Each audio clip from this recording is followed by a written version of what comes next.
네, 안녕하세요. 네, 민법 진도별 모의고사 강평 시작하겠습니다. 네, 지금부터 1회부터 5회, 그래서 이제 5회 동안 진도별 모의고사 보고 여러분 여기서 직접 시험 보시고 이제 한 20분 검토, 틀린 문제 체크하고 검토해 보시고 그다음에 이제 제가 바로 강평을 해드릴 건데 일단 이 강의의 이제 목적부터 말씀드릴게요.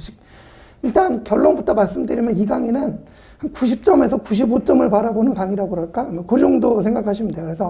그래서 이 진도별 모의고사 오늘 이제 1회 풀어보셨겠지만 대부분의 지문에 최신 판례가 들어가 있어요. 그래서 그러니까 주로는 이제 3년. 그래서 22, 3, 4. 그죠? 22, 3, 4 최신 판례하고 그 다음에 조금 더 내려가면 이제 18, 19년도 판례 정도까지. 근데 이제 중요해 보이는데 아직 변리사 시험에 출제 안 된 판례들 있잖아요.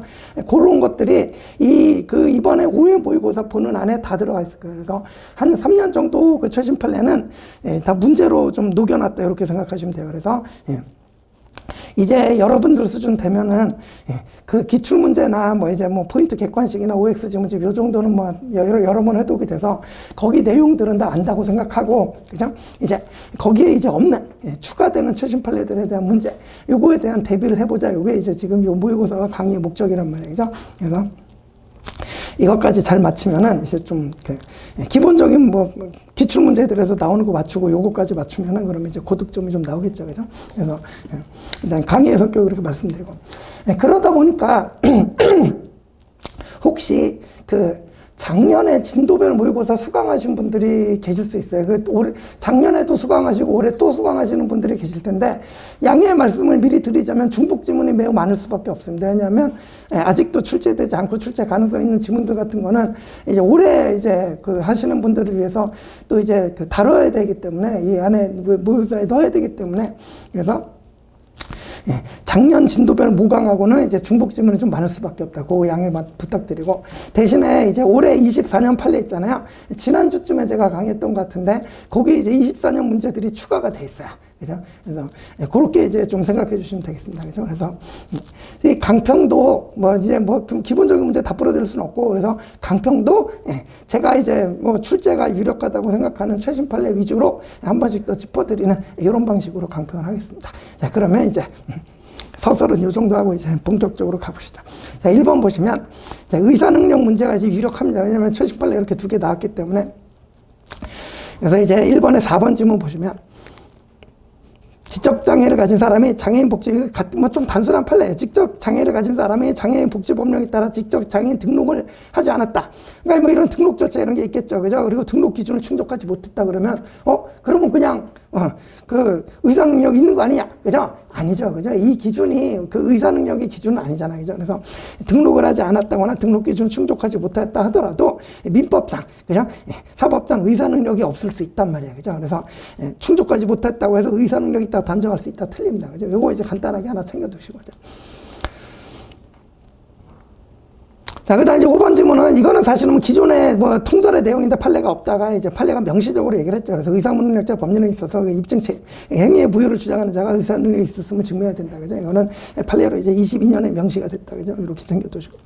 그 다음 이제 2번 보시면, 이제 관습법의 경우인데 좀 잘 아시다시피 이제 관습법도 이제 헌법을 비롯한 전체 법질서에 반하거나 이렇게 되면 이제 관습법의 효력이 부정되잖아요. 그래서 3번 질문은 이제 22년 판례인데 우리 관습상 법정지상권. 이게 한번 전원합의체에서 이제는 필요 없고 이제 바뀌어야 된다 이렇게 이제 논의가 나왔었는데 아시다시피 결론은 유지입니다. 그래서 지금 3번 질문은 반대 의견. 그러니까 이제 폐지하자는 관습상 법정지상권 폐지하는 반대 의견에 따른 지문이기 때문에 이렇게 나오면 틀린 지문이 되는 거예요. 그래서 한번 틀립니다. 그죠?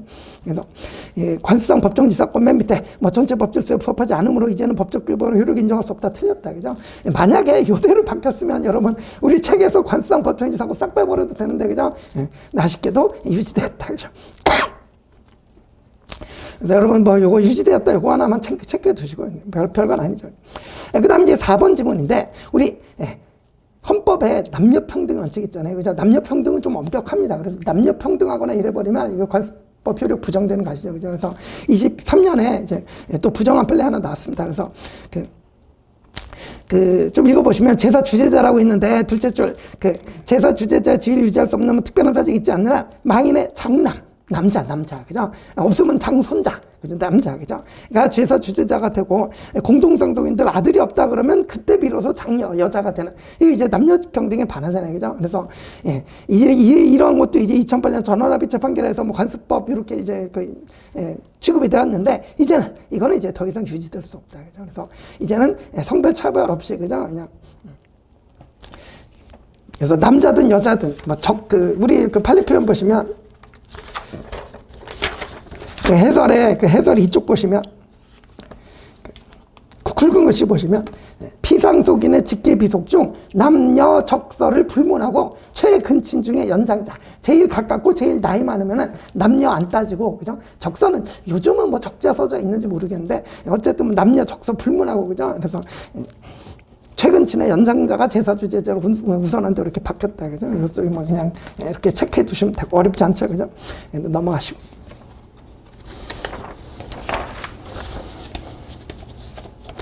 그 다음에 3번 보시면, 3번 이제 5번 지문 보시면 되겠네요. 21년 판례인데. 자, 이것도 이제 뭐 그 양념 지문 정도로 하나 출제될 만하죠. 그래서 피성년 의견이나 피한정 의견이 될 사람의 정신 상태를 판단할 때 법관이 판단하잖아요. 그죠? 네, 법원에서 법관이 판단합니다. 법관이 성년 의견 게시하거나 안 하거나 그러잖아요. 그죠? 이때 반드시 의사의 감정을 거쳐야 되냐? 그죠? 애매하죠. 그죠? 이런 거 남기를 좀 하셔야 돼요. 그죠? 우리 판례는 의사의 감정을 거칠 필요는 없다는 거죠. 그죠?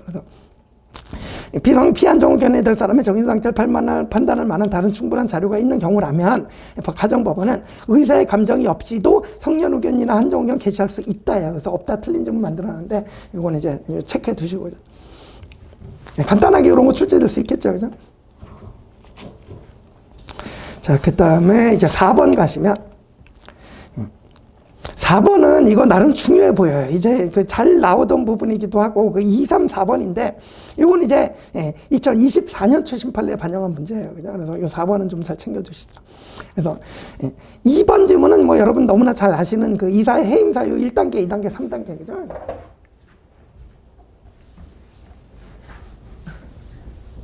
네, 원칙적으로 제일 원칙. 해임 사유. 2단계. 정관의 해임 사유를 규정해놨다 그러면, 그러면 이제 규정 있을 때만 해임 가능, 그죠? 여러분들 수준 되면 그냥 눈으로만 보셔도 되죠, 이제. 그 다음 이제 3단계는 해임 사유에 규정을 안 해놨지만, 뭐 중대한 의무 위반이나, 그죠? 이런 걸 또 해임 사유에 다 규정해 놓는다는 것도 불가능하잖아요. 그죠? 그래서 중대한 의무 위반이나 이런 게 있으면 그때는 또 이제 해임 가능. 이렇게 이제 쭉 3단계 있는. 이게 이제 기존에 많이 출제되었던 판례들이 뭐 너무나 잘 아신다. 그죠? 자, 그런데 이제 24년 최신 판례 보시면, 그래서 4번에 2번 지문은 그 얘기고, 3번 지문 보시면, 자, 이 표현은 잘 기억해 두세요. 법인의 자치법규인 정관을 존중할 필요성은, 그러니까 이제 그 자치법규인 정관에 뭐 이사의 해임 사유가 규정돼 있다고 그러면 그거 무시하면 안 되고, 거기에 규정이 있는 경우에만 해임할 수 있는 게 원칙 2단계잖아요. 그죠? 그런 거 생각해 보시면, 정관을 존중할 필요가 있단 말이에요. 정관에 해임 사유 규정돼 있으면 거기 따라야 된단 말이에요. 그죠? 그래서 근데 이제 중요한 표현이죠. 이 정관을 존중할 필요성은 법인이 정관에서 정하지 아니한 사유로 이사를 해임하는 경우뿐만 아니라, 정관에서 정한 사유로 이사를 해임하는 경우에도 이거를 필요성이 존중할 필요가 있다, 이런 거예요. 그죠? 여러분들이 이거는 좀 헷갈리기 쉽게 함정파기가 쉽잖아요. 그러니까 정하지 아니한 사유로 해임할 때는 당연히 정관을 존중해야 되는데, 정관에서 정한 사유로 해임하는 경우에는 존중할 필요가 없다 그러면 여러분들 깜빡 넘어갈 거 아니야. 그죠? 그런 이제 함정이 보이죠. 그죠? 그래서 우리 판례는 정하지 아니한 사유로 해임하는 경우뿐만 아니라 정한 사유로 해임하는 경우에도 언제나 정관을 존중할 필요는 인정된다 그러는 거예요. 이렇게 보시고. 그 다음에 이제 4번 보시면, 이것도 이제 중요해요. 사실 4번 지문이 더 출제 가능성이 높다고 보이긴 해요. 그리고 보시면, 법인이 정관에서 이사의 해임 사유 절차를 정했고 해임 사유가 실제로 발생했다면 법인은 1, 2로 정관에서 정한 절차에 따라 해임할 수 있는데, 이때 정관에서 정한 해임 사유가 발생했다는 요건 외에, 자, 이게 중요해요. 법인과 이사 사이의 신뢰관계가 더 이상 유지되기 어려울 정도에 이뤄야 된다는 요건이 추가로 충족돼야 되냐? 요거는 중요한 쟁점 같아요. 그죠? 우리 판례는 필요 없다 그랬어요. 그래서 정관의 해임 사유로 규정돼 있으면 그냥 규정돼 있으면 해임할 수 있는 거지. 그죠? 물론 그 정관을 존중할 필요도 있어요. 그죠? 정관을 존중할 필요도 있는데, 그렇다고 해서 반드시 해임 사유 규정이 돼 있는데 거기에다가 더 추가로 예, 이사와 법인 사이의 신뢰관계가 더 이상 유지되기 어려울 정도로 이루어진다는 요건이 추가로 요구되는 건 아니란 말이에요. 그 정도 이르지 않아도 해임사유의 규정만 있으면 그러면 해임할 수 있단 말이에요. 그죠? 그게 정관을 존중하지 않는 건 아니잖아요. 왜냐하면 정관에 규정된 대로 해임을 하는 거니까. 그죠? 이해가시죠? 그죠? 그래서 요 2024년 판례 요거 이제 좀 체크해 두시고. 그러니까 이제 여러분들이 공부를 하다 보면 기본적으로 우리 조문 알고, 그죠? 판례, 기본적인 판례들 알고, 그죠? 그죠? 그 위에 최신 판례가 이렇게 달라붙는 이런 느낌이 오시면 돼요. 그죠? 그래서 조금씩 더 발전시킨다고 생각하시면 돼요. 가지치기 하는, 그죠? 그렇게 정리가 되면은, 실제 시험에 나와도 별로 이제 어렵지 않게. 우리 최신 판례가 시험에서 어려운 이유는 간단해요. 여러분들이 기본 판례 같은 거는 이제 3월부터 1년 내내 1회독, 2회독, 3회독 막 했잖아요. 그죠? 근데 최신 판례는 당장 12월에 강의 처음 들었고, 그죠? 그래서 시험 날짜까지 얼마 안 남았단 말이에요. 그죠? 그래서 이렇게 연습을 좀 많이 할 필요가 있다. 물론 이제 해년마다 이 최신 판례 반영 비중이 이제 높기도 하고 뭐 적기도 하고 그런데 우리 준비하는 입장에서는 이제 최선을 다해서 준비는 해놔야겠죠. 그죠? 자, 그다음 이제 5번 가보시면. 자, 5번은 이제 그 법인에 대한 얘기인데 이 1번 지문, 그러니까 이게 이것도 2024년 판례인데 그 1번 지문은 너무나 잘 아셔요. 기존에 있던 법리여서 우리 회사의 권리 능력은 이제 목적 범위에서 제한되잖아요. 그죠? 그래서 근데 이 목적 범위를 너무 좁게 보면은 사실 비영리법인도 돈이 있어야 좋은 일을 하죠. 그죠? 그래서 우리 판례가 기존에 이 정관에 명시된 목적 자체에 국한되는 게 아니고 직간접으로 필요한 행위 모두 포함된다 그랬단 말이에요. 그죠? 근데 이제 우리 24년 판례에서 조금 더 나아가서 이제 2번. 이 1에서 이 목적 수용이 필요한지 여부를 판단해야 되는데 기준이 뭐냐? 객관적 성질에 따라 추상적으로 판단할 것이 아니라 행위자의 주관적 구체적 의사에 따라 판단해야 된다 그랬는데 틀렸죠. 그죠? 그래서 우리 판례는 주관적 구체적 의사가 아니라 객관적 추상적으로 판단해야 된다 그랬어요. 그래서 이것도 2024년 판례에 추가된 내용이니까 이거 좀 챙겨두시고. 왜냐면 이거는 제가 뭐 그 최신 판례 할 때도 설명드렸지만 이게 이거 지들끼리 주관적 구체적 의사에 따라서 목적 범위 내에 포함된다 그러면 다 포함돼 버리게. 그죠? 그러면 객관적 판단이 안 되잖아요. 그죠? 그래서 이런 거는 좀 이제 정리해 두셔야 돼요. 객관적 추상적으로 판단을 해야 된다 그랬다. 그래서 이것도 하나 챙겨 두시고. 자, 그다음에 이제 6번 가시면 6번에는 이제 4번, 5번인데 6번은 이제 4번 지문이 2023년 판례인데 보시면 종중이 종중원의 자격을 박탈하거나 종중원이 종중을 탈퇴할 수는 없어요. 그죠? 이거는 뭐 기본적으로 알고 계실 거예요. 자연발생적 종족 집단체잖아요. 그죠? 근데 이것도 이제 2023년에서 요 말 추가했죠. 자, 공동선조의 후손들이 종중을 양분하는 것과 같은 종중분열은 뭐 할 수 있다. 이제 틀린 질문을 출제했는데 우리 판례가 할 수 없다 그랬죠. 그죠? 그래서 뭐 종중을 양분하는 뭐 이런 종중분열 할 수 없다 그랬어요. 그죠? 간단하게 뭐 정리하시고 어렵지 않죠, 이런 거.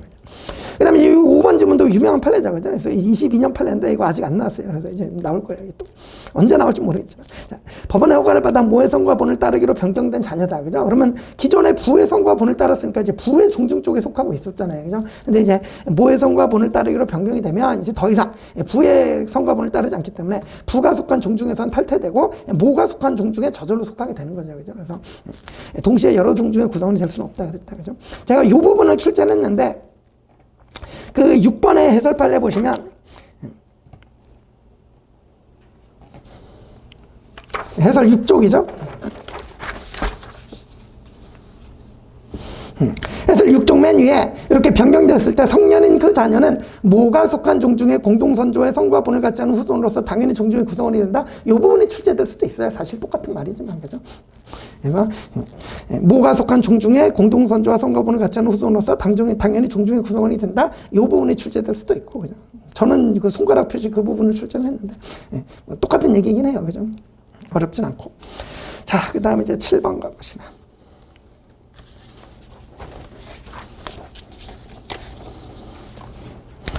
자, 7번에 이제 1번 지문인데 이것도 이제 2022년 판례인데 이것도 뭐 너무 중요하죠. 근데 이거 뭐 어렵진 않아요. 보시면. 비법인사단도 여러분 명예권이 있어요. 그죠? 근데 이 2022년 판례에서는 특별히 이제 콕 집어서 명칭 사용에 관한 권리 그렇게 이제 표현할 거예요. 그죠? 요걸 이제 뭐 주의해서 보시면 돼요. 그래서 보시면 다른 비법인사단 그냥 맞는 지문 구성해놨으니까 이제 지문 쭉 읽을게요. 다른 비법인사단 등이 비법인사단의 명칭을 사용함으로써 비법인사단의 명칭에 관한 권리를 침해했음이 인정될 경우에 그런 침해 행위가 계속돼서 금전배상을 명하는 것만으로는 권리구제의 실효성을 기대하기 어렵고 침해 행위로 금지되는 비법인사단의 이익과 뭐 등등 비교할 때 비법인사단의 이익이 더 크다고 인정되면 비법인사단은 자신의 명칭을 사용해서 권리를 침해한 타인을 상대로 명칭 사용의 금지를 청구할 수 있다. 이거는 그냥 우습게 넘기면 안 되죠. 그죠? 자, 일단 비법인사단에도 명칭 사용할 권리가 인정이 된다. 이건 뭐 기본이고 그죠? 잘 아실 거고 그죠? 그다음에 이게 침해됐을 때 그럼 이게 불법행위 원칙적으로 불법행위 그죠? 그러면 불법행위의 효과는 원칙적으로 금전배상주의란 말이에요. 그죠? 금전배상주의인데 그럼 이제 돈만 주면 되는데 사실 이런 명예에 관한 권리나 인격권 같은 거는 돈만 줘갖고 해결이 잘 안 된다 그랬잖아요. 그죠? 그래서 우리 판례가 불법행위지만 뭘 인정한다고요? 예방청구권 또는 금지청구권 이런 거 인정해 준다. 그죠? 요것도 그 판례가 돼요. 그죠?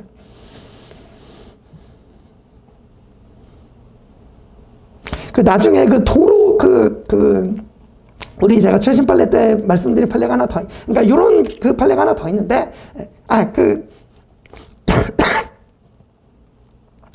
기억을 한번 떠올려 보세요. 그 개인 소유 땅이 도로로, 공로로 이제 사용이 됐을 때, 그 공로의 사용 금지 청구할 수, 공로를 통행하는데 누가 방해하잖아요. 그러면 불법행위 성립하고 그 불법행위 효과로서 그때도 방해하지 말 것을 금지 청구할 수 있다. 기억나시죠? 그죠? 그래서 요즘 그런 판례들이 많이 나오고 있단 말이에요. 그러니까 중요하겠죠. 그죠? 그래서 불법행위지만 효과가 금전배상이 아니라 이렇게 이제 예방이나 금지 청구 이런 걸 인정해주는 판례들이 이렇게 나오고 있으니까 그 두 가지 판례는 그 측면에서 기억을 잘 해두시라고. 출제 가능성이 높단 말이에요. 그죠? 그 중에 하나였다. 이것도. 그죠? 되셨죠?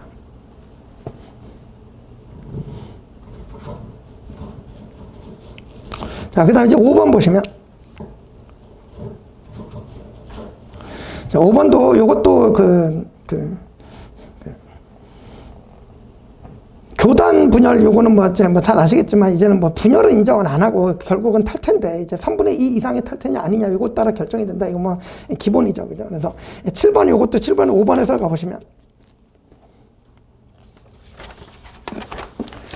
다만 이것도 2023년 판례인데 그 중간쯤에 해설지 8쪽에 그 중간쯤에 보시면 이게 특정 교단에 가입한 지교회가 교단이 정한 헌법을 지교회 자신의 자치구역으로 받아들였다고 인정되는 경우랑 이거 이제 최신 판례 강의 때도 말씀드렸는데 다다음 줄에 자기 지교회 자신의 규약을 갖춘 경우나 이 두 경우 모두 교단을 탈퇴해서 딴 쪽으로 가면은 이거 다 정관 변경 수반 된다 그랬어요. 그죠? 그래서 두 경우 모두 다 3분의 2 이상이 돼야 된다. 이거 이제 한번 말씀드렸죠. 그죠? 그래서 그거 하나 체크해 놓으시고.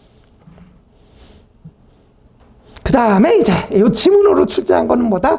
맨 밑에 세 줄. 다만 이 3분의 2라는 정수에 대해서 지교의 규약에 다른 규정을 두고 있는 때는 특별한 사정이면 그 규정, 다른 규정, 즉 예컨대 뭐 2분의 1이면 된다 그랬다 그러면 2분의 1에 의한 결의가 필요하다 그랬단 말이에요. 판례가 명시적으로 이 3분의 2 말고 다른 그 정족수에 다른 규정을 두고 있으면 그 다른 규정에 따른다 그랬단 말이에요. 그죠? 그래서 이게 강행 규정이 아니라 정족수는 자기들끼리 정할 수 있단 말이에요. 그죠? 그래서 여기 7번에 5번 질문 보시면 이 3분의 2 이상의 찬성에 의한 결의는 이걸 엄격하게 새겨서 교회 정관을 이를 완화할 수 없는 강행법규의 성질을 가진다 이러면 틀립니다. 그죠? 요게 원심 판결의 태도였어요. 그래서 이렇게 원심 판결 태도로 대법원에서 깨졌죠. 그죠? 그래서 원심 판결의 태도 이렇게 물어보면 여러분들이 어렵기 때문에 이런 거 좀 챙겨 두시고요.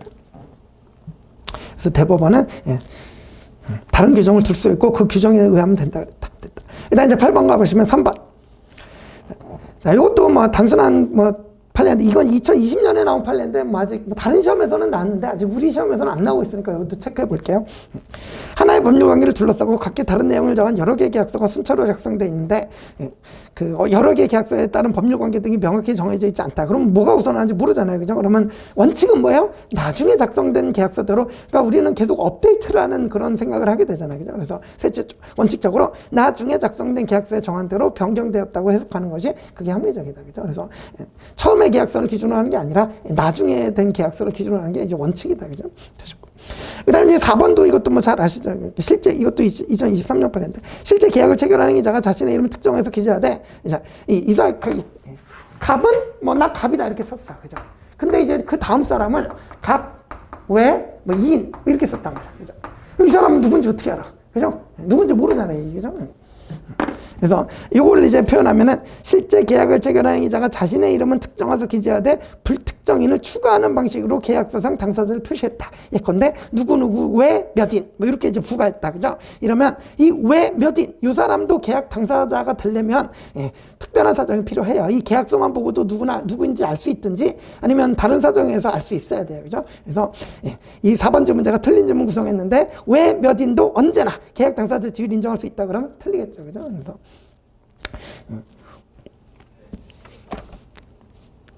계약서 자체에서 당사자로 특정할 수 있거나 아니면 상대방 입장에서도 특정할 수 있는 특별한 사정이 인정될 수 있어요. 그럴 때만 이제 계약 당사자 지위가 인정될 수 있다. 그죠?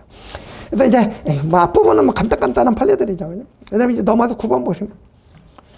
자, 9번도 요거 이제 5번 질문 중요하겠죠. 여러분들이 앞에 그 지역주택조합원, 뭐 조합원 자격에 관한 주택법 이게 단속 규정인데 이게 단속 규정이다. 이걸 뭐 암기해서 뭐 풀어라 이렇게 물어보진 않을 거예요. 그죠? 근데 보시면 지역주택조합의 조합원 자격에 관한 주택법 등등 요게 이제 단순한 단속 규정에 불과한 효력 규정을 할 수 없다 그러면 원칙적으로 당사자 사이 위반한 약정에도 사법적으로는 일단 유효하잖아요. 이 약정이 당연히 무효라고 할 수는 없다. 그죠? 그래서 단순한 단속 규정이니까 이제 위반해도 무효는 아니다. 근데 다만 뒤가 중요하죠. 그죠? 다만 당사자가 통정에서 이와 같은 단속 규정 위반하는 법률에 있다 그러면 단속 규정 위반에다가 통정이 추가됐죠. 그죠? 이때는 우리 판례가 103조 위반으로 봐버린다. 그래서 비로소 선량한 풍속 기타 사회질서 위반한 사항을 내용하는 법률에 해당하게 된다. 그래서 무효라 그랬기 때문에 그죠? 이 부분은 좀 체크해 두셔야겠죠. 그러니까 여러분들도 제가 이렇게 이제 뭐 이렇게 지문에 넣는 판례로 보시면 뭐 나올 만하겠다 이런 생각이 느낌이 좀 드시잖아요. 그죠?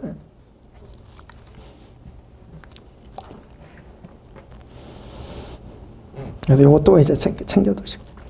그다음 이제 10번 보시면 자, 1번 질문. 자, 10번에 1번, 2번 요거 2024년 판례입니다. 그래서 이제 요것도 잘 챙겨주세요. 이거는 좀 중요하죠. 그래서 이제 10번은 간단하게 사례를 좀 알아야 이게 이해가 되니까. 갑이라는 사람이 이제 집을 하나 갖고 있는데, 뭐 최신 판례 많이 뜯어 말씀드린 거예요. 그죠? 이 주위에 있는 뭐 A, B, C, D 등의 집을 다 사가지고 이제 을이라는 사람이 이제 건설을 할래. 뭐 재개발 뭐 이런 거죠. 근데 이제 요 사람을 C라고 하죠. 요 안에 이제 임차인 을이라고 들어있다.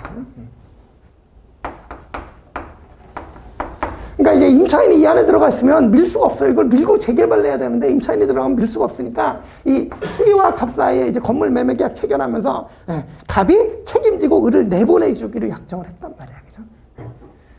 만약에 갑이 을을 책임지고 못 내보내주면은 이 C가 이쪽에 그 집 산 거 다 소용이 없게 되잖아요. 그죠? 그래서 이쪽의 위약금 등을 전부 다 책임지기로. 그죠? 다른 위약금까지 전부 다 책임지기로 이제 약정을 했단 말이에요. 그죠? 액수가 어마무시하겠다, 이게. 그죠? 막 몇백억 될 거 아니야, 이게.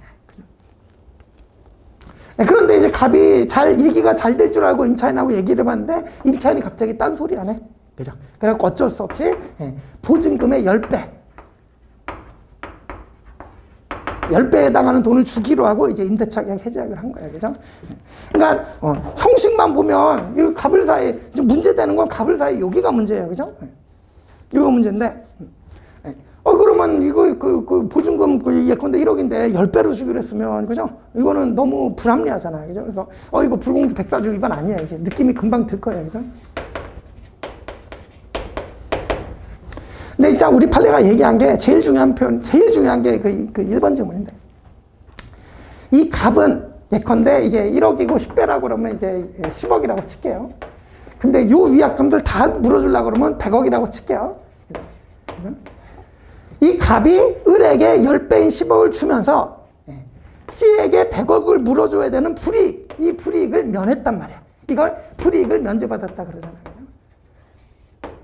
그리고 이제 갑의 급부가 10억인데 이 불이익을 면제받는 100억을 바로 상대방의 반대급부로 쳐줄 수 있냐? 이게 문제인 거예요. 그죠? 우리 판례는 아니라는 거죠. 그죠? 그래서 이걸 무조건 반대급부라고 쳐주면 이거는 무조건 그 불공정한 법률행위가 안 돼버려요. 그죠? 그런 취지다. 그래서 이제 1번 좀 보시면. 공박 때문에 법률행위를 했다고 주장하는 당사자가 그 법률행위 결과 제3자의 계약에서 입었을 불이익을 면하게 되었다면 이러한 불이익의 면제를 곧바로 해당 법률행위에서 정한 상대방이 급부로 평가할 수 있다 이러면 틀립니다. 그죠? 이 표현이 나올 가능성이 매우 높겠죠. 그죠? 그래서 이러한 불이익의 면제를 곧바로 해당 법률행위의 상대방이 급부로 평가할 수 없다는 게 우리 판례다. 그죠? 그다음 이제 2번 보시면 당사자가 계약을 지키지 않을 경우 얻을 이익이 이로 인해서 입을 부득이다 판단해서 불이익을 발생을 예측하면서도 이를 감수할 생각으로 계약에 반할 행위함으로써 뭐 길게 읽었는데 결국은 그 넷째 줄이죠. 그가 자초한 상태다. 갑은 자기 스스로 이런 상황을 자초했단 말이에요. 그죠? 누가 이렇게 이런 계약을 왜 해? 그죠? 그래서 자기가 자초해서 이런 불합리한 사정에 빠져들었을 때, 그죠? 이럴 때는 그래서 어디야? 자초한 상태를 민법 104조의 공박이라고 인정하는 것은 엄격하고 신중하게 이루어진다 그러는 거죠. 그래서 이게 이제 겉으로만 보면은 10배니까 104조 위반 같이 보이는데 이걸 갑이 스스로 자초했기 때문에 신중하게 판단해서 이거는 104조 위반이 아니다 결론적으로 이렇게 판례가 났단 말이에요. 되셨죠, 그죠? 그래서 요 두 개 지문 챙겨놓으시면 충분할 것 같아요.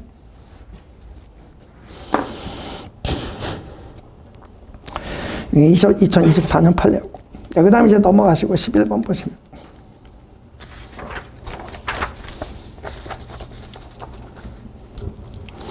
자, 11번은 다번이 이제 그 2018년 판례고, 이제 라번하고 마번이 2018년 판례인데, 이건 뭐 기본 강의 때는 이제 나온 지 좀 돼갖고, 이거는 기본 강의 때는 이제 많이 해드렸어요. 그래서 여기 오는 간단하게 체크할게요. 라번은 그 셋째 줄이 그 포인트죠. 재단법인, 그러니까 원래 정관 변경하려면 중간정 허가를 받아야 되는데, 이 재단법인의 기본재산에서 다른 채권자가 강제 집행할 때도 이거 허가 받아야 되냐? 허가 받아야 된다죠. 그죠? 너무나 잘 알고 계셔야 되는 판례다. 그죠?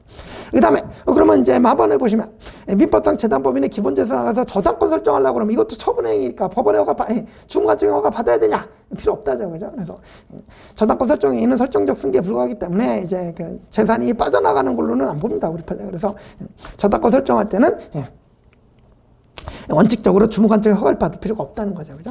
자, 그런데 이제 12번에 5번 지문 보시면,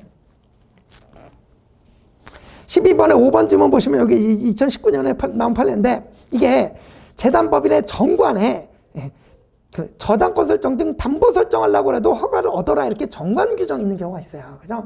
그러면 그때는 허가가 필요하잖아요. 정관에 따라서. 그죠? 그래서 원래 이제 마번처럼 법에 의해서는 이제 저당권 설정 같은 거 할 때 이제 허가가 필요 없는데, 그 자기들 정관에 이제 그 담보 제공할 때 주무관청 허가가 얻어라 써 있으면은 그때는 허가 얻어야 된단 말이에요. 자, 그러면 그때 허가를 받아서, 그러니까 저당권 설정할 때 그 규정에 따라서 허가를 받아갖고 이제 근저당권 설정했으면 나중에 근저당권 실행해서 기본재산 매각할 때, 쉽게 얘기해서 집행할 때, 그때 또 허가를 얻어야 되냐? 그때는 또 허가를 얻을 필요가 없다 이런 거죠. 그죠? 그래서 기본 강의 때는 이제 비교해서 잘 설명 드렸으니까 이제 라번 마번하고 11번에 라번 마번하고 12번에 5번 질문하고 이제 비교해서 잘 정리하셔라.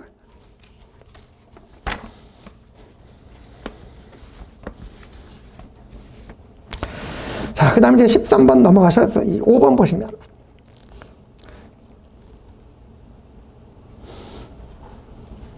자, 요 지문은 제가 최대한 줄여봤어요. 그래서 저 최대한 줄여봤는데, 이것도 이제 그 사례는, 요건 이제 노트 그려왔어요. 사례가 복잡해서. 그죠? 이 사례 기억나시죠? 그죠? 갑과을이 매매했는데 이게 통정의 표시야. 그리고 이제 카드끼를 먼저 했지. 그리고 지들끼리 이 사람이 갑을 상대로 또 철회를 해요. 통정의 표시 무효인다가 막 철회까지 했으니까 지들끼리 이게 유효냐 무효냐 맨날 싸우겠지. 그죠? 그래서 지들끼리 소송을 해요. 을이 갑에 소재해갖고 소송. 근데 이제 이 사례 추이는 아시겠지만 처음에는 을이 승소해요. 근데 나중에 뒤집혀요. 1심에서. 그러니까 1심에서 을이 승소했다가 2심 가서 판결을 뒤집혀갖고 이제 을 패소해요.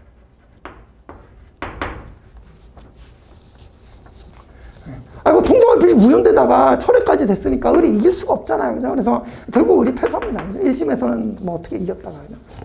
근데 이제 여기가 포인트지. 이 을이 1심에서 승소했던 요거의 판결문 있어요. 이 판결문 있어요. 그렇죠? 이거 나중에 취소돼갖고 뒤집힌 판결문이잖아요. 요걸 가지고 가서 이제 본득기를 하는 거야. 요게 이제 요 판례의 핵심이죠. 그죠? 그 다음에 이제 병한테 넘기고, 사람이 이제 사실은 이제 남편이고 뭐 재산 분할했고 이게 중요한 건 아니야. 매매든 재산 분할이든 어쨌든 을로부터 넘어가고 이렇게 물까지 다 넘어갔는데 이 판례에서는 싸그리 전부 다 제3자 아니라 그랬잖아요. 네. 오늘은 좀 간단하게 말씀드릴게요. 그게 여러분들한테 더 이해가 잘 될 수도 있을 것 같으니까. 자, 이 사람들이 갑과 을이 통정의 표시로는 뭐 했어요? 가등기 했잖아요. 가등기. 그죠? 네.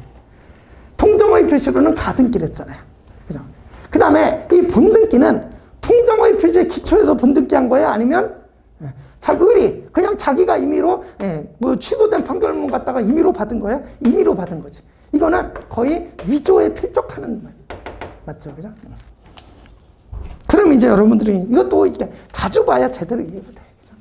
그래서 만약에 통정의 표시를 이유로 한 가등기를 기초로 이해관계를 맺었다. 그러면 제3자가 될 수가 있어요. 그죠? 근데 이때 이 가등기와 본등기가 우리 판에는 단절됐다는 표현을 써요. 그죠? 우리 이 통정의 표시와 가등기 기초에서 본등기를 한 게 아니라 본등기는 따로. 그죠? 엉뚱하게 취소된 판결문 들이밀고서 등기관을 속여가지고 이렇게 등기를 받았단 말이에요. 그죠? 이거는 위조한 거나 다른 거다. 그죠? 그래서 이제 제가 이제 그 노트 밑에도 그려놨지만 형식상으로는 이렇게 갑을병정부 이렇게 넘어간 것 같지만 실질적으로는 위조 사례랑 똑같다. 그래서 이거는 무슨 문제로 풀어가야 된다? 등기의 공신력 문제로 풀어가야 된다. 그래서 을이 자기 마음대로 그냥 아무런 권한 없이 그냥 뒤집힌 판결문 갖고 가서 거의 위조에 이제 필적하게 이렇게 등기를 해왔기 때문에 이제 무효고, 이 등기를 아무리 믿고 등기를 해도 이 사람들 다 등기 무효. 그래서 공신력이 없기 때문에 병정무 등기는 전부 다 원인 무효 등기로 말소돼야 되는 거지 보호가 안 된단 말이에요. 그래서 이 사람들은 통정의 표시 제3자에 해당하지 않는다. 이 판례 뭐 이제 이게 20년도에 나왔던 판례죠. 그죠? 그래서 이게 사례가 매우 길고 복잡해갖고 제가 이제 줄일 만큼 줄여봤는데, 그게 이제 13번에 5번 지문이니까 이렇게 이제 한번 체크해 보세요.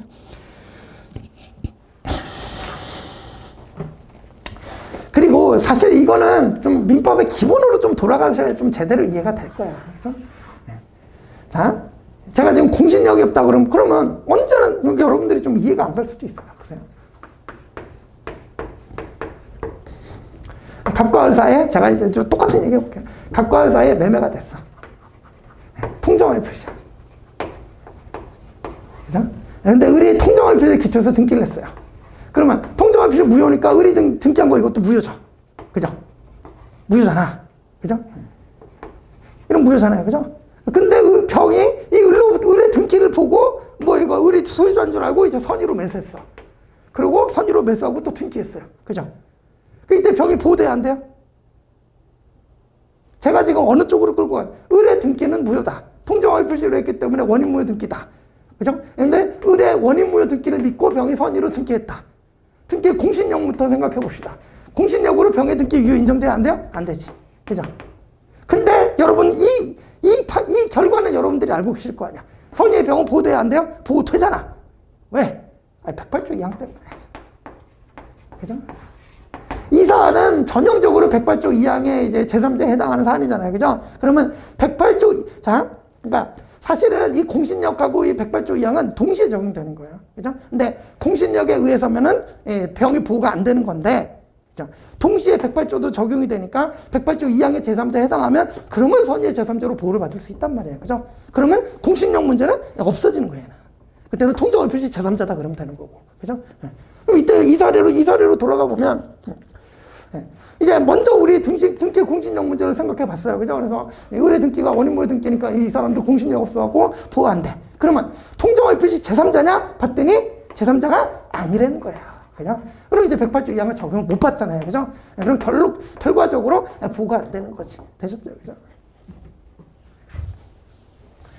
여기 계신 분들 정도면 이제 공신력하고 통정의 표시 정도는 잘 구별이 되실 것 같으니까 뭐 이 정도.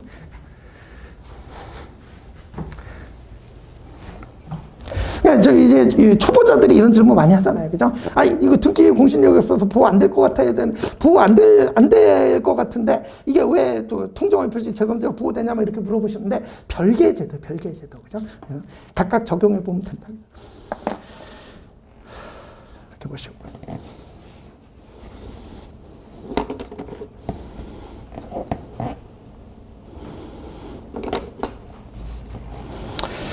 자, 그래서 이것도 이제 판례 자체는 너무 중요한데, 이제 시험 문제로 만들기가 이제 좀 쉽지는 않은데, 이제 이렇게 좀 알아는 더 넘어가시고. 다음 14번에 이제 5번 질문 보시면, 이것도 2024년 판입니다. 보시면 대리인도 본인의 지시에 따라 행위를 해야 되는 이상 법률행위 체결 및 성립 여부에 관한 최종적인 결정 권한이 본인에게 유보했다는 사정이 대리와 사자를 구별하는 결정적 기준이나 징표가 될 수는 없다. 맞다, 그죠? 이 지문만 보면 여러분들이 별로 어렵지 않아요. 근데 우리 요거는 판례 원문을 좀 보시면 14번에 5번에서 좀 보실게요. 그 해설지 16쪽에 보시면, 이거 제가 기본 강의 때도 맨날 말씀드렸지만, 이제 꺽쇠 2번이에요. 중간에 꺽쇠 2번. 해설지 16쪽에 중간에 꺽쇠 2번. 본인에게 효력이 발생할 의사표시의 내용을 스스로 결정해서, 누가? 대리인이. 대리인은 효과의사를 대리인이 스스로 결정한다 그랬잖아요. 그죠? 대리인은, 효과의사를 대리인이 스스로 결정한다고, 그죠? 그래서 상대방의 관계에서 자신의 이름을 법률화하는 대리인이다. 근데 달리 사자는, 이거는 이제 효과의사를 본인이 결정해갖고 사자한테는 심부름만 시키잖아요. 그래서 사자는 본인이 완성해도 의사표시 단순한 전달자에 불과한다. 그래서 여러분들이 이걸 가지고 대리인과 사자를 잘 구별하신단 말이에요. 그죠? 그러면 대리인은 스스로 효과의사가 결정하는 거 아니냐? 근데 아무리 그러한 대리인이라 하더라도 결국 이 계약을 체결할지 말지 최종적인 결정 권한은 누구한테 있어요? 본인에게 있는 게 맞잖아요. 그죠? 그 얘기 되셨죠? 그죠? 그래서 이렇게 효과의사를 이제 대리인이 스스로 결정한다는 점에서 대리인과 사자는 차이가 있지만, 이렇게 법률행위 체결 및 성립에 관한 최종적인 결정 권한은 본인에게 유보되어 있다는 사정은, 이거는 대리와 사자를 구별하는 결정적 기준이나 징표가 될 수는 없다는 거예요. 그죠? 되셨죠? 그래서 요거 이제 하나 챙겨두시고. 자, 다시 15번 가보시면 3번 지문. 자, 법률행위 일부 무효법입니다. 여러 개의 계약이 체결된 경우에 그 계약 전부가 경제적, 사실적, 일체적으로 수행하지 하나의 계약인 것 같은 관계 있는 경우에도 적용된다면 너무나 잘 아시는 판례고죠. 근데 4번 보시면 법률행위가 분할할 수 없거나 무효인 일부분을 제외한 나머지 목적물이 특정될 수 없다면 법률행위 일부 무효에 관한 법률 137조 적용될 여지가 없다. 이것도 맞고, 그죠? 3번도 맞고 4번도 맞고. 정리가 잘 돼 있으신 분들은 문제가 없는데, 여러분들 요거 이제 헷갈리시는 분들이 있잖아요. 그죠? 아니, 3번은 계약 전부가 경제적, 사실적 일체라는데, 그죠? 근데 이럴 때 일부 무효 법리가 적용된다고 그러는데, 밑에 4번은, 법률행위가 분할될 수 없다, 그러면은, 이러면은 137조 적용될 여지가 없다, 그러면 이게 무슨 되는 거 아니에요? 이렇게 이제 오해하시는 분들이 계시잖아요. 그죠? 그래서, 여기 계신 분들은 안 그럴 것 같긴 한데, 그래서 예컨대 A 계약, B 계약, C 계약, 이런 여러 개의 계약들이 다 별개다. 근데 이 중에 이게 무효다. 그러면 이때 일부 무효 법리 생겨 안 생겨요? 아예 안 생기지. 이거는 다 별개인데, 그죠? 그런데 A 계약이 그러니까 A, B, C 계약이 실제로는 다 별개인데, 전체적으로 하나로 묶여 있다. 어떻게 보면, 여기 요 표현이 바로 그 3번의 표현인 거예요. 여러 개의 계약이 체결됐는데 계약 전부가 경제적, 사실적 일체로 체결됐다.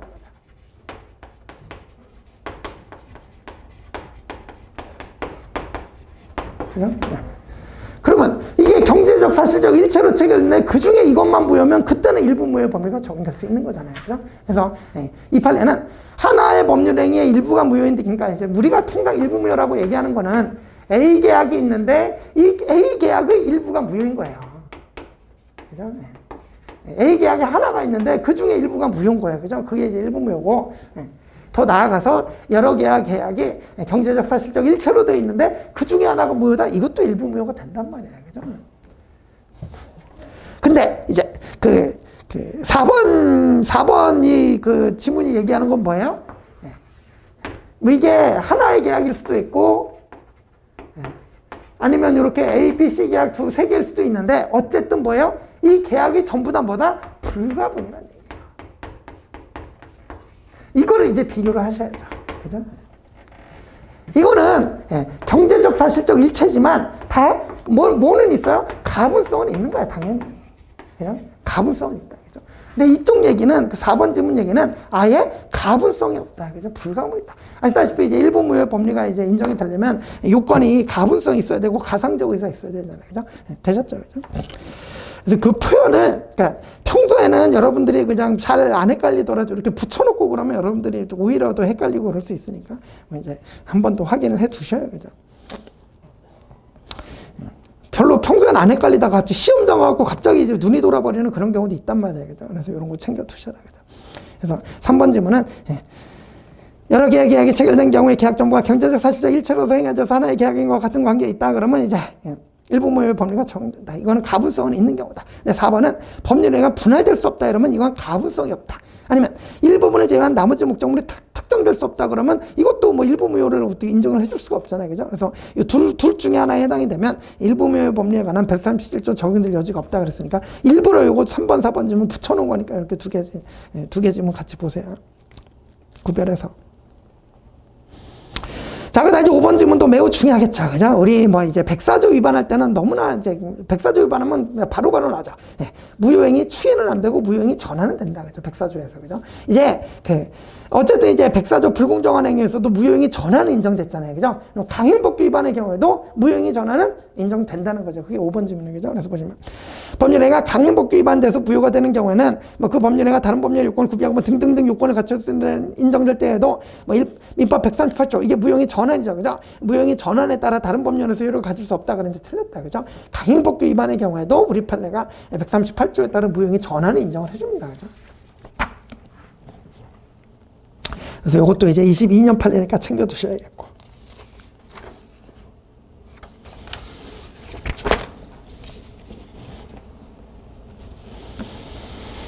자, 넘어서 이제 16번 보시면.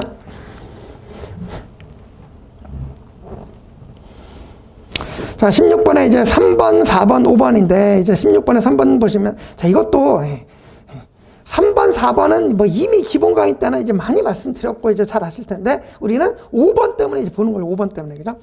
이것도 이제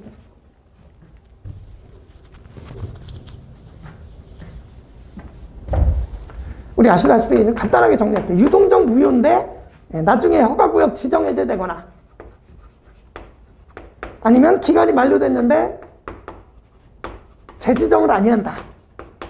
그럼 이거는 그냥 풀려버린 거 아니야. 토지거래 허가구역에서 풀려버린 거잖아요. 그죠? 그러면 유동적 무효였다가 이런 사정이 발생하면 그냥 바로 확정적 유효가 된다. 그죠? 요게 이제 3번 질문이죠. 그죠? 그건 여러분들 보시고. 그 다음에 제가 이제 2019년쯤에 이제 반드시 비교해야 될 판례가 나왔죠. 처음부터 확정적 무효예요. 그죠? 처음부터 허가를 잠탈하거나 배제할 목적으로 이루어져서 처음부터 확정적 무효면 아무리 지정해제되거나 만료 재지정을 안 해도 이게 확정적 유효가 될 수가 없어요. 여전히 무효인 거예요. 여전히. 그죠? 여전히 무효다. 자, 그런데 이제 2024년에 무슨 판례가 나왔어요? 지정해제하고 만료 재지정을 안 했는데 여기다가 하나가 뭐 139조의 무효의 추인. 그죠?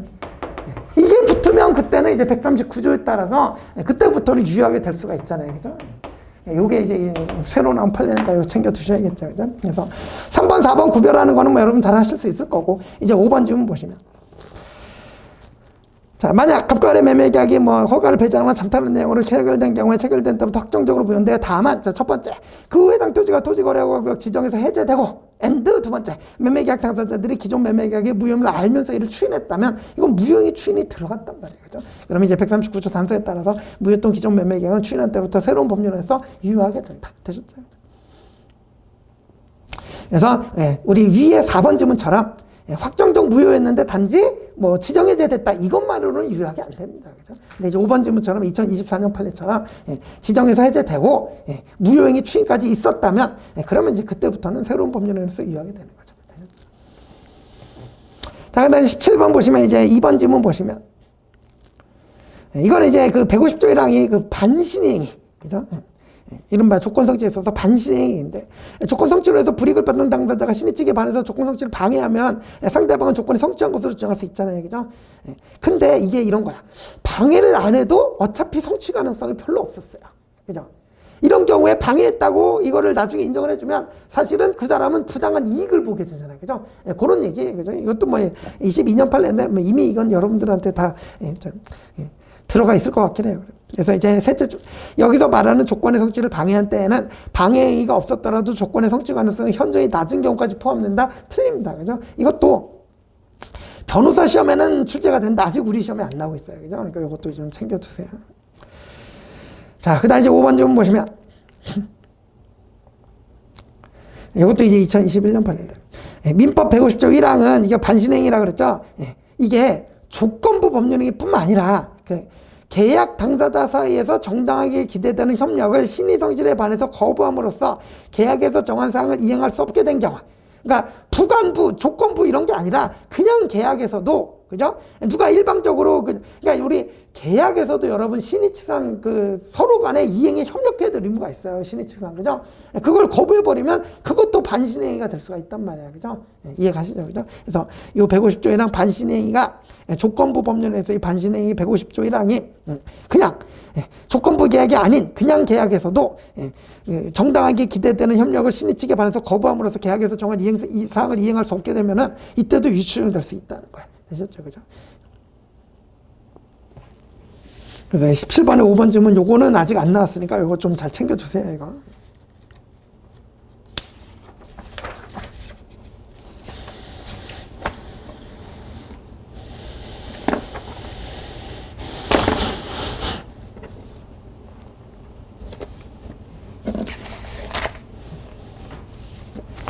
자, 그 다음에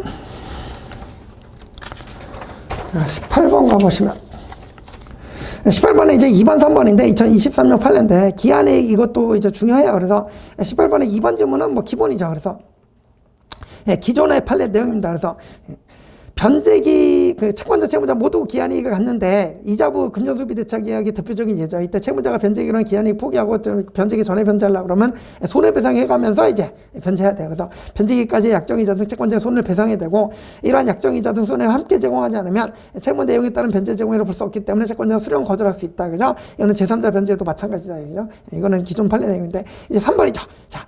이의 경우에 기한이 포기가 관한 135조 2항과 변제기 전에 변제에 관한 468조 규정들은 강행 규정으로서 당사자가 그와 다른 약정할 수 없었기 때문에 뭐 약정상 상환기일이 도래하기 전에라도 중손상환 수수료 등 원금 같을 수 배상금 부담 없이 즉 손해배상을 하지 않고도 변제기 전에 변제를 할 수 있다. 이런 약정 같은 게 이제 무효다. 그죠? 면제할 수 없다. 이렇게 이제 제가 지문을 구성을 해놨는데 틀린 지문이죠. 그죠? 우리 판례는 이거 임의 규정으로 봐갖고 얼마든지. 그죠? 그러니까 원칙적으로는 이번처럼 이제 변제기 전에 변제하려고 그러면 상대방에게도 기한이익이 있으면 손해를 배상해주고 하면서 이제 기한 전에 변제를 해야 되는데 예외적으로 이게 임의 규정이기 때문에 지들끼리 그죠? 손해배상 없이도 그죠? 변제기 전에 변제할 수 있다는 약정이 있다 그러면 그거는 유효한 거란 말이야. 되셨죠? 그죠? 제가 이거 맨날 설명드리면서 중도 상환 수수료 면제 약정 이런 거 생각하시라 그랬죠. 그죠? 이거 카드 회사 같은 거에도 다 이벤트로 이렇게 합니다. 그죠? 중도 상환 수수료 면제해 줄 테니까 우리한테 돈 빌려가라 이렇게 많이 한단 말이야. 그죠? 되셨죠? 그래서 임의 규정이다. 자, 이것도 이제 챙겨두시고. 그다음 이제 19번 제척기간 5번 질문 너무나 중요한 판례인데 사실은 이게 상법이 조금 들어있어서 이제 좀 상법과 민법의 경계에 서 있긴 한데 내용상으로는 너무 중요하죠. 그죠? 그래서 우리 기본적으로 그죠? 소멸시효는 기한이익 포기가 가능하다. 물론 완성된 이후에 그죠? 완성 전에는 포기 안 되고 그죠? 그래서 소멸시효는 이제 소멸시효 완성의 이익을 완성 후에 포기하는 거는 얼마든지 가능한데 채척기간은 포기돼야 안 돼요? 안 되잖아. 그냥 안 되잖아. 그죠? 그런데 우리 판례가 아시다시피 제척기간에도 기한이 포기가 인정되는 제척기간 인정을 했다. 그죠? 그게 5번 질문이다. 이거를 완전히 풀어줬다고 이해하시면 안 되고 요 경우에만 요거 특수한 경우에만 이렇게 제척기간이지만 포기를 인정했다. 그죠? 요거 알아두셔야 돼요. 그죠? 지문 좀 읽어볼게요. 상법 814조 1항에서 정한 제척기간 괄호 안에 해상 운송인의 송화인이나 수화인에 대한 권리 여러분 이거 뭔지 모르셔도 돼요. 그죠? 우리 이거는 상법 내용이니까 그냥 해상 운송인 요 정도만 그냥 느낌만 가져두세요. 그죠? 이게 상법에 해상 운송에서 이런 얘기가 나오더라. 그죠? 이런 기간이 정한 뒤에 기간 경과 이익을 받는 당사자가 기간 지난 사실을 알면서 기간 경과로 법적 이익을 받지 않겠다 의사를 명시 표시했다 그러면 이때는 이게 원래 제척 기간인데 소멸시효 완성 후 이익 포기에 관한 184조 1항을 추정해서 제척 기간 경과에는 권리 소멸 이익을 포기했다고 인정할 수 있다 그랬단 말이에요. 그죠? 그래서 예외를 인정했기 때문에 이제 너무나 중요하다.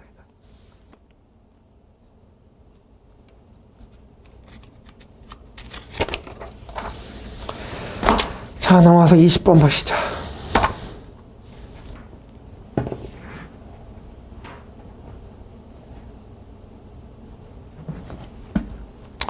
자, 20번에 이제 2번, 3번인데 이거는 2020년 판례인데 이것도 사실 너무 중요한데 이건 뭐 다 아시니까 그냥 간단하게 읽어볼게요. 자, 일단 2번 지문처럼 표현이 출제될 수도 있습니다. 그래서 우리 소멸시효 중단이잖아요. 채권을 일정한 기간 행사하지 않으면 소멸시효 완성하는데 채권을 계속 행사하고 있다고 볼 수 있으면 소멸시효가 진행하지 않는다. 이때 채권을 행사하는 방법이 반드시 그 채권을 직접 행사해야 돼요. 그게 아니죠. 그죠? 그래서 채무자에 대한 직접적인 이행 청구 외에도 변제 수령이나 상계, 소송상 청구 및 항변으로 채권을 주장하는 경우 등 채권이 가지는 다른 여러 가지 권능을 행사하는 것도 포함이 된다. 그죠? 일단 이 문구 자체가 출제될 수 있고. 그 다음에 실제 사례가 동그라미 3번이었죠. 그죠? 임대차가 종료됨에 따라 발생한 임차인의 목적물 반환과 임대인 보증금 반환은 동시관계에 있는데 이 주택임대차법 따른 임대차에서 임대차가 종료했는데 임대인이 보증금을 안 주니까 임차인이 그냥 보증금 반환받기 위해서 동시환변권 행사하면서 목적물 점유하고 있는 거예요. 그죠? 그러면 이 임차인은 실제로 보증금 반환 채권을 직접 행사한 적이 있어요? 없어요? 없죠. 그죠? 그런데 보증금 반환 받으려고 이제 동시환변권 행사하면서 목적물 점유하고 있으니까 여기에 우리 판례가 뭘 줬어요? 권리 행사했다 이렇게 봐주는 거죠. 그죠? 그래서 소멸시효는 진행하지 않는다 그러는 거죠. 그죠? 그래서 보증금 반환 채권에 대한 소멸시효는 이행기인 임대차가 종료한 때부터 소멸시효 진행한다 틀렸다. 그죠? 너무나 중요한 판례. 이것도 다른 시험에서는 무지하게 나왔어요. 이미. 우리 시험에 안 나오고 있어요. 그죠? 나올 거예요. 이것도 언젠가는. 자, 그 다음에 20번에 4번, 5번 질문 간단하죠. 채권자가 동일한 목적 달성하기 위해서 복수의 채권 갖고 있는데 채권자로서 선택에 따라 권리 행사할 수 있다. 그죠? 그러면 그런데 A 채권, 동일한 목적을 달성하기 위해서 A 채권, B 채권 둘 다 갖고 있는데 A 채권 행사했다 그러면 B 채권은 중단이 안 되겠죠. 그죠? 그래서 어느 하나의 청구를 한 것만으로는 다른 채권에 대한 중단의 효력은 없다. 그래서 대표적인 예가 5번이다. 불법행위 손해배상 청구와 예금 채권 청구가 갖고 있는데 선택에 따라 행사할 수 있는데 손해배상 청구의 소를 선택해서 제기했다 그러면 다른 예금 채권은 중단되지 않겠죠. 그죠? 쉬운 얘기다. 됐다. 자, 그다음 이제 21번부터인데 이제 반 정도 봤으니까 잠시 쉬시고 다음 시간에 이제 21번부터 40번까지 볼게요.